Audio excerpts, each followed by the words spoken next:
Okay, so today I'm going to talk about how children are fundamentally resilient, but basically the culture and the culture wars make it sound like children are actually not fundamentally resilient. And I see there's kind of two factions at this conference, sort of a techie, reproductive tech faction and a more trad faction. And I'm going to unite you guys both in your dislike of me, because I'm going to level criticism at all of you. So I'm an evolutionary psychologist. What does that mean? Basically, I think about how human psychology evolved and about how we, evolved to survive and reproduce. And, from that perspective, it just doesn't make any sense that something bad would happen to you and then you'd be like screwed up for the rest of your life. We evolved to be resilient, and we evolved in much more harsh conditions psychologically than the conditions that we live in now. And one aspect that might be preventing people from having children or having more children is the idea that children are inherently fragile. So it's easy to make this mistake. It's easy to make a mistake and cause them serious psychological health or other problems throughout their lives. And, this is not a very popular idea if you think about something like the Satanic Panic from I think the 80s or 90s.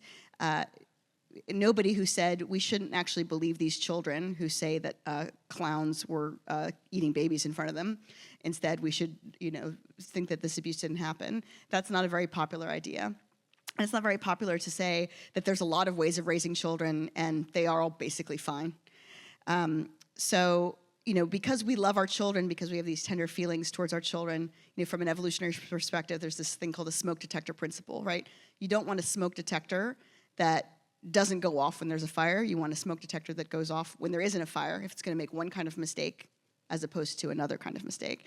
And so we are prone to think our children are being damaged or hurt when they might not be, because that's the more adaptive kind of mistake to make than the opposite mistake, which is that our children are not being hurt when they are.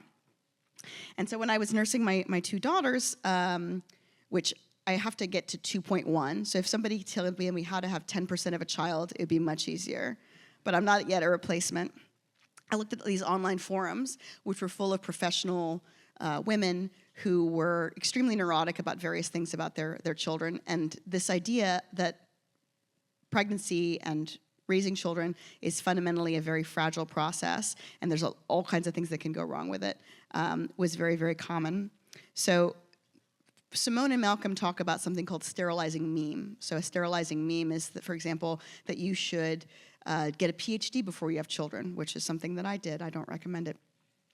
Or a sterilizing meme is the idea that you'll never be able to be happy or afford retirement if you have children. The idea that children are fragile is also a sterilizing meme, and it comes out from both in the left and the right in the culture wars, and it tends to be very common among people who are highly conscientious, who I dare say we should encourage to have children. I wouldn't want to say anything about who we should encourage to have children, but conscientious people, that seems okay. And conscientious people are, people who show up on time, people who can keep appointments, people who are responsible. So a lot of these studies about how children are harmed by various different things are what we would call genetically confounded. What does that mean? So behavioral genetics, people have been studying human behavior, psychology for a really long time, and they parse the influences on human psychology into three main areas. There's genes, that's like what your parents pass down onto you. There's shared environment, that's like your family at home, what influence they had on you. And there's non-shared environment. And in Brian Kaplan's excellent book, which I recommend to everybody, Selfish Reasons to Have More Kids, he talks about, what would happen if you had an identical twin who was raised with you versus an identical twin who was not raised with you. And if you have an identical twin who's not raised with you, you will actually be surprisingly similar because you share 100% of your genes, and a lot of what makes you you is genetic. Despite what, the culture says, you can see a man in a dress reading a book and forever you'll be completely screwed up. But actually your genes are probably more important than the Drag Queen Story Hour. So imagine the set of identical twins, and you have this shared environment, family upbringing, non-shared environment. And it looks like the family socialization effects are not large, prominent, or pronounced. And for many traits, they're absent. So things that you might think are very heavily influenced by the family environment, things like what age boys start to have sex is actually not at all influenced by their family environment, but for girls it is somewhat. If you get divorced, these kinds of things, whether you're prone to depression or anxiety, all these things are not very influenced by your family environment. And the point that Brian Kaplan makes in Selfish Reasons to Have More Kids is that this should free us from the idea that we have to micromanage every aspect of our children's lives, every aspect of their consumption of media, and everyone that they socialize with, because these effects are not huge. And there are some, shortcomings of these kinds of studies. These studies tend to be on somewhat middle-class Western. John Haidt, wasn't John Haidt, it was Joe Heinrich, made this acronym called WEIRD, Western Educated Industrialized Rich Democracies. And so most of these kinds of behavior genetic studies are in weird countries. But the data look like, for the most part, our parents, their effects on us are not huge, and they tend to be somewhat short-lived. So if your parents take you to church all the time, when you're a kid, you're going to go to church maybe more in your 20s, but eventually you're going to regress to your more genetic predisposition to go to church. So if your parents were dragging themselves to church every week to set a good example for you, you're very likely in your 30s or 40s to go to church as much as they felt like going to church when they forced themselves to go every week. So the effects of family environment tend to fade out over time. We become more and more, oftentimes we become more and more like our parents and less like how they tried to show us to be as we get older. So there's a lot of examples of how resilient people are and non-human animals are. I'm an evolutionary psychologist, so I think a lot about non-human animals. That's not a comparison that traditionalists like very much. If I talk about puppies or monkeys, people say, why should I care? But I think that monkeys are very relevant to us. And even in very unnatural environments, animals tend to thrive. So Harlow, who did these experiments that would not have been ethically approved in the 1950s and 60s, he did an experiment where he gave a baby monkey as much food as they needed, but they were only raised with other peers. And then he had other monkeys that were raised with their mothers. And there are only very subtle differences between a monkey who lives with his mother and a monkey who never knows his mother at all. And this is just one of many, many. There's also these other studies that look at, they do cross-fostering. So they give a baby to a mother that's genetically unrelated to them. And a subset of these monkeys have these depressive and anxious genes. And if you raise a baby with a mother who has these depressive and anxious genes and he doesn't, for example, his genes are going to be much more likely to show up rather than the upbringing. So we see the same kinds of effects that we see in behavior genetic studies if we look at cross-fostering kinds of experiments. Another example that people who are more traditional try to talk about is father absence. So everybody thinks that father absence predisposes people to psychopathy, which is people who don't feel guilt, people who have criminal behavior, predisposes people to criminal behavior. And there are modest effects of that. But one thing that's very interesting is that if a boy, and boys are more predisposed to have these vulnerabilities to father absence than girls are, if a boy's father dies rather than the father leaves home, these effects are less pronounced. And why would that be? Well, you can't randomly assign men to leave their families or to stay with their families. The kinds of men who leave their families behind are more likely to be on the psychopath spectrum. They're more likely to exhibit criminal behavior. They might even have left because they have another family or they go to prison, right? And so rather than it being father absence per se that causes these effects, it's actually the genes of the father who left that causes these effects. So that's one reason why people get this confounded. You can't make men stay, but even if you could make men stay, they would still be transmitting these father-absent genes, these correlations with father-absent genes. Another thing that makes us think that environment matters much more than it actually does is that we choose our environments, right? We choose, we alter our environments. And so let's say somebody is uniquely sexually motivated, like in their teens, they're going to be much more likely to seek out pornography. So what the culture might say is pornography made this person a degenerate, or a pervert, but actually they were a pervert the moment they were conceived. They just didn't know it yet. So all these ideas contribute to this culture where, with helicopter parenting and safetyism.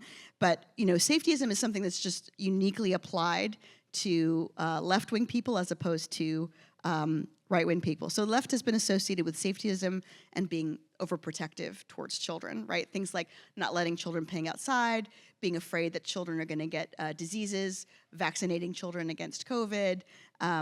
People on the left seem to be more concerned about their children getting injured or bullied, climbing trees, stuff like that.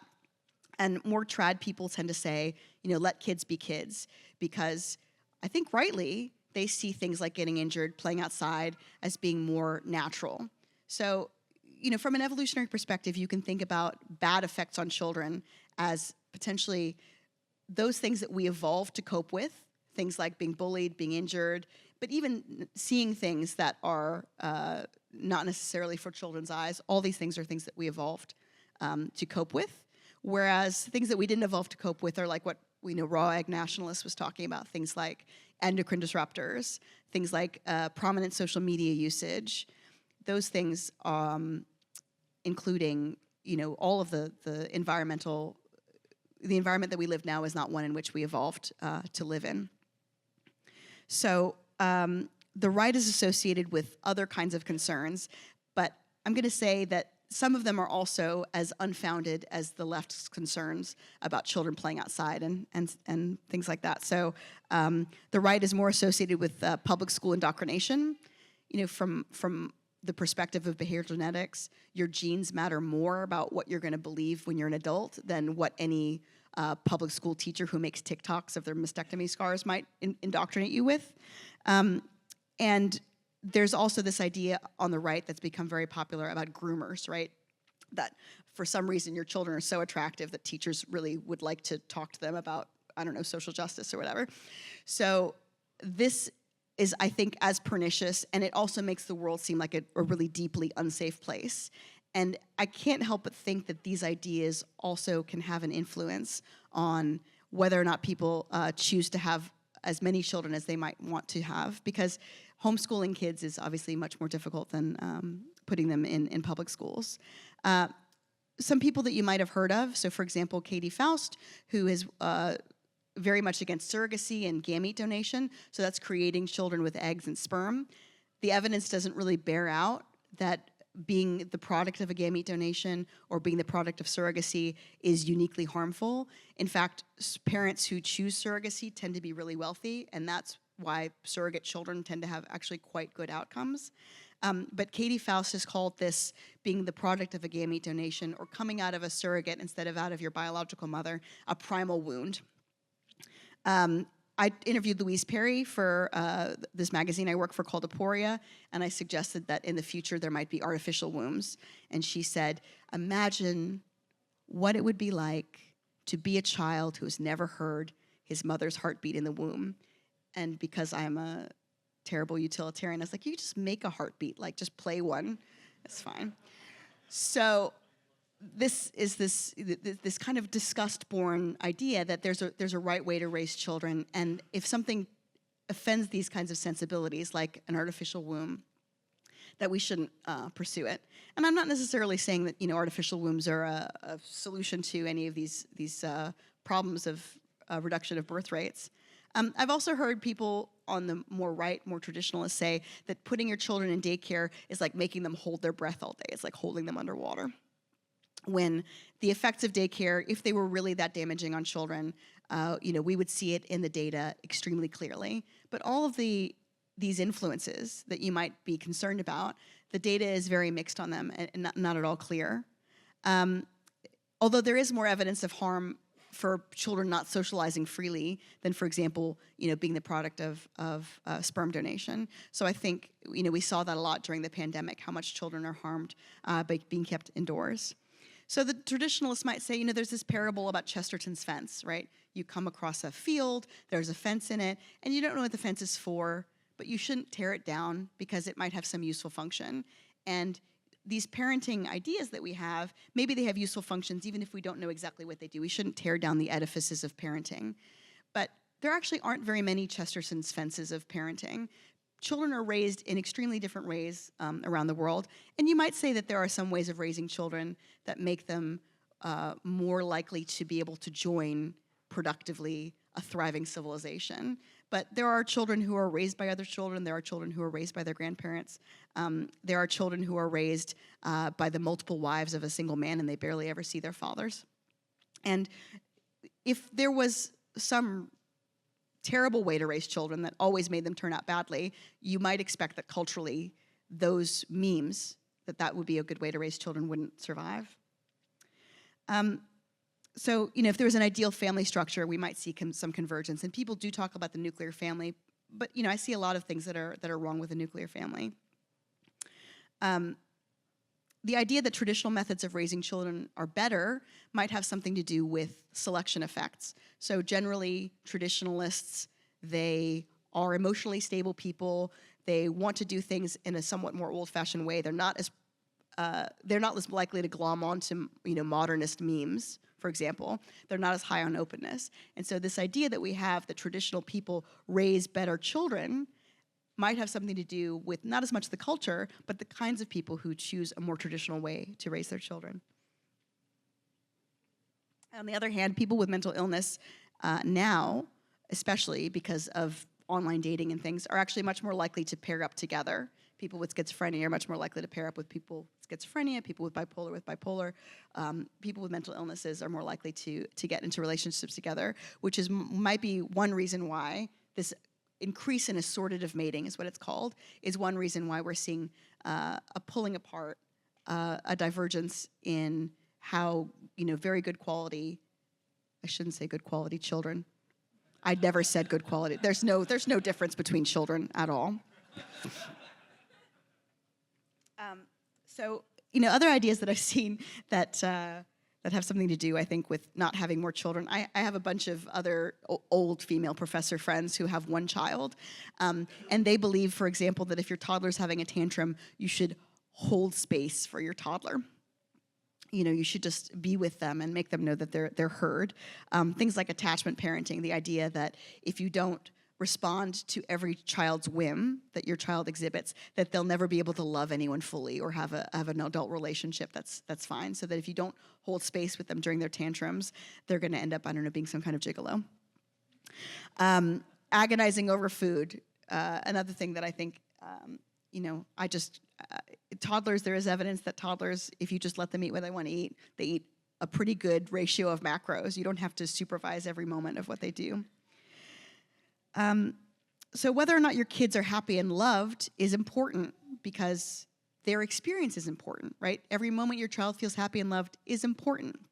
But it's also important that you structure your children's lives in a way that makes it possible for you to have more children, rather than structuring your children's lives in a way that assumes that if you don't respond to them in a specific way, you're going to have to save $500,000 for therapy. And this might involve giving your children somewhat less attention or holding less firm to what is necessarily optimal, right? So, just looking at children from an evolutionary perspective, it doesn't make any sense, this take-home message for us to be irreparably damaged by things that we, happen in our environment. There's a naturalness heuristic, right? Things that we tolerated over evolutionary history, even terrible things like violence, are things that we should be able to recover from in a reasonable way without necessarily therapy or SSRIs, right? And there's this idea called iatrogenic, which is that if the society tells you that something is uniquely harmful, you're going to experience it as such and be more likely to have psychological problems as a result. So if you're told that, being beaten up by another kid is a trauma that you'll never be able to get over, you're more likely to internalize that. So our experiences are shaped to a great extent by how the culture tells us whether we're resilient or whether we're fragile. And, basically, life finds a way. Life is resilient. We see that all over this planet. And humans and human children are really no exception to that. And I think the more we understand that children are resilient, maybe that's going to help some people have more children or any children than they otherwise would. Thank you.